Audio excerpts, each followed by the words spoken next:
Hello friend. आज हम कुछ महत्वपूर्ण संस्कृत का प्रश्न बताने वाले हैं जो कि बोर्ड परीक्षा में पूछने का बहुत ही चांस है। देखिए, यह मैट्रिक के लिए है, ठीक है। यह मैट्रिक का संस्कृत का प्रश्न है जो कि बोर्ड एग्जामिनेशन में पूछने का पूरा चांस है। देखिए, फर्स्ट प्रश्न है हमारा जो है वो है मंगलम पाठ का रचनाकार कौन है। तो इसका सही आंसर होगा वो होगा विदुर। अगला प्रश्न है मंगलम पाठ का कहाँ से संकलित हुआ है। ए में है वेद से, बी में पुराण से, सी में उपनिषद से और डी में वेदाग से। तो इसका सही आंसर होगा वो होगा उपनिषद से। अगला प्रश्न है मंगलम पाठ में कितने मंत्र हैं। तो इसका सही आंसर होगा वो होगा 5, ठीक है। अगला प्रश्न है महान से भी महान क्या है। तो इसका सही आंसर होगा वो होगा आत्मा, ठीक है। हम जल्दी जल्दी बता दे रहे हैं, ठीक है। आप इसको याद कर लीजिए क्योंकि बहुत ही महत्वपूर्ण है और कल बोर्ड परीक्षा में पूछने का पूरा चांस है। देखिए, अपना नाम और रूप छोड़कर नदियाँ कहाँ विलीन होती है। तो इसका सही आंसर है वो है समुद्र। नदियाँ जो है वह समुद्र में विलीन हो जाती है, ठीक है। नदियाँ जो है वह समुद्र में विलीन हो जाती है। देखिए, अगला प्रश्न है किसकी विजय नहीं होती है। तो इसका सही आंसर होगा वो हो जाएगा असत्य के, ठीक है। असत्य की विजय नहीं होती है। अगला प्रश्न है सूक्ष्म से भी सूक्ष्मतर क्या है। तो इसका सही आंसर होगा वो होगा आत्मा, ठीक है। जो आत्मा है वो सबसे सूक्ष्म है। अगला है अरोनियम महतो महितम मंत्र किस उपनिषद से संग्रहित है। तो इसका सही आंसर होगा वो होगा मुंड कोपनिषद, ठीक है। देखिए, अगला प्रश्न है जो वो है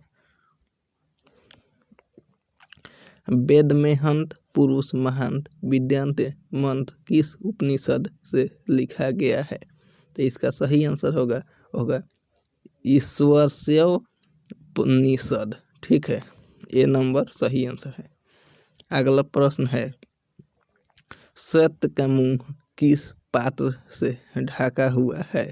तो इसका सही आंसर होगा वो होगा हिरण्यमय, ठीक है। अगला है प्रश्न देवलोक में किसका खजाना है। तो इसका सही आंसर होगा वो होगा सत्य का, ठीक है। अगला प्रश्न है जीवों को हृदय रूपी गुफा में कौन छिपा हुआ है। इसका सही आंसर होगा वो होगा आत्मा। अब देखते हैं अगला प्रश्न, ठीक है। अगला प्रश्न है हमारा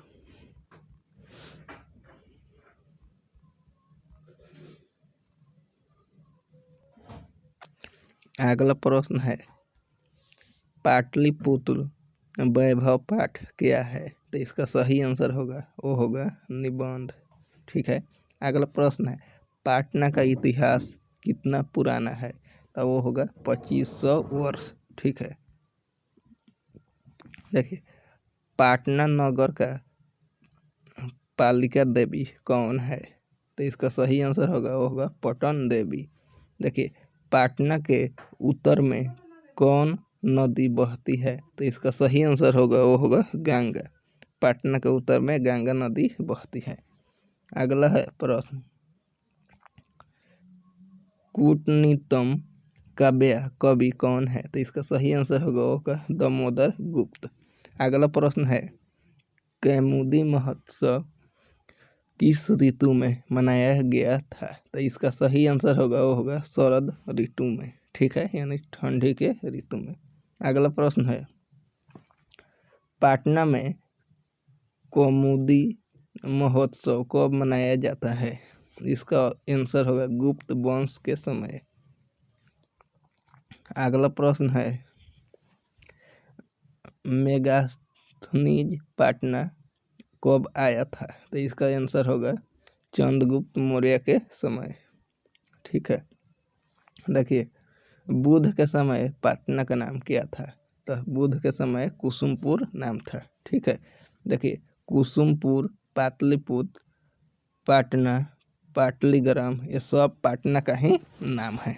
ठीक है, देखिए अगला प्रश्न है, पाटलिपुत्र के नाम से कब प्रसिद्ध हुआ?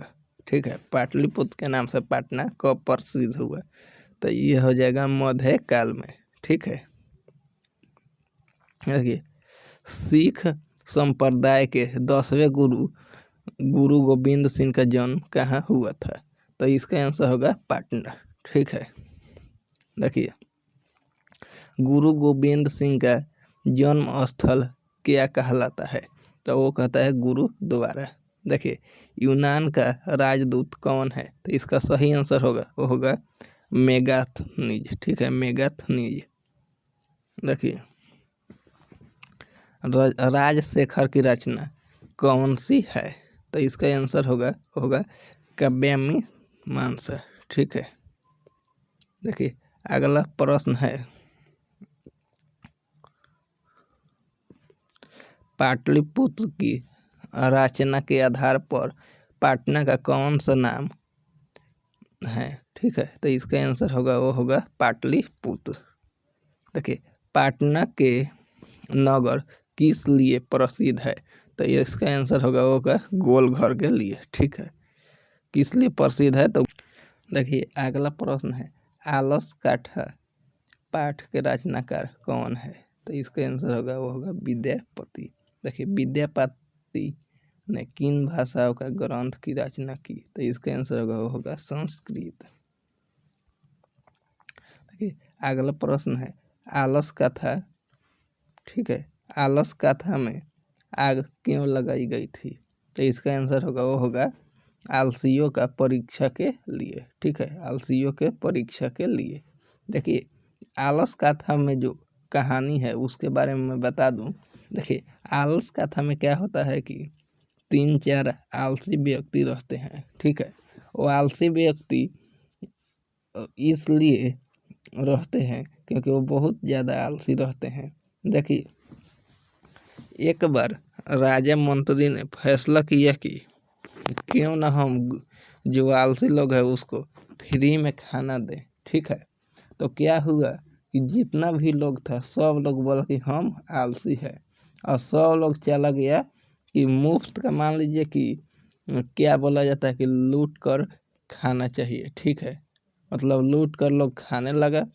तब जब देखा मंत्री तब बोला कि ये तो इतना लोग आलसी हो नहीं सकता है, कि इसका क्या उपाय किया जाए।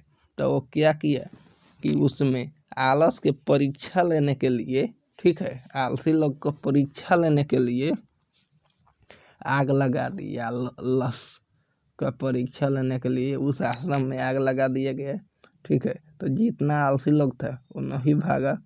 ठीक है, तो 3-4 आदमी जो आलसी था वो रह गया। देखिए पहला आलसी बोलता है कि क्या हुआ, तो दूसरा आलसी बोलता है कि आग लगा है। तो तीसरा आदमी बोलता है, तीसरा जो आलसी था, कि कोई ऐसा व्यक्ति नहीं है जो इस आग को बुझा दे। ठीक है, तो बताइए कि वो कितना आलसी हो सकता है। देखिए वीरेश्वर कौन था? वीरेश्वर जो था वह मिथिला के मंत्री था, जिन्होंने आलसी लोग के फ्री में भोजन देने के लिए बोला था। तो गांव भर का लोग ही पहुंच गया कि हम आलसी हैं, तो इसलिए आग लगाया गया था। आलस कथा में आग लगाने पर भी कितने लोग ही भागे? ठीक है, देखिए तो आलस कथा में आग लगाने के बाद 4 लोग रह गए। ठीक है, बाकी सब भाग गया।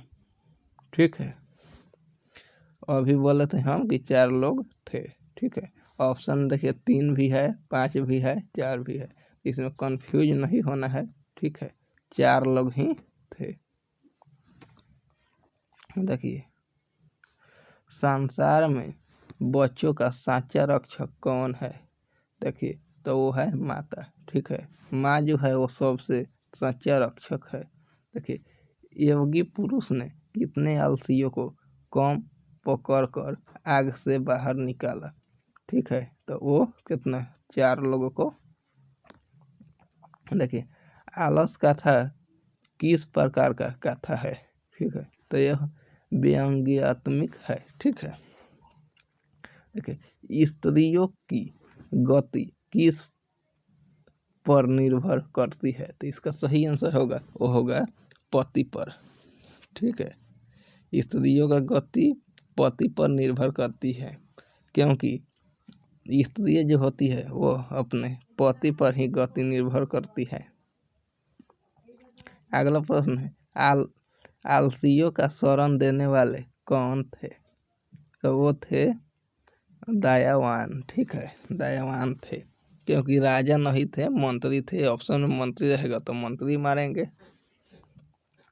देखिए, आलसियों को सुख देकर कौन लोग बनावटी आलसी बन गए। ठीक है, तो वो जो थे वो धूर्तों ने, ठीक है, यानी चालाक लोगों ने बनावटी आलसी बन गए। ठीक है, देखिए, इस वीडियो में इतना ही, क्योंकि वीडियो बहुत लंबा हो जाएगा।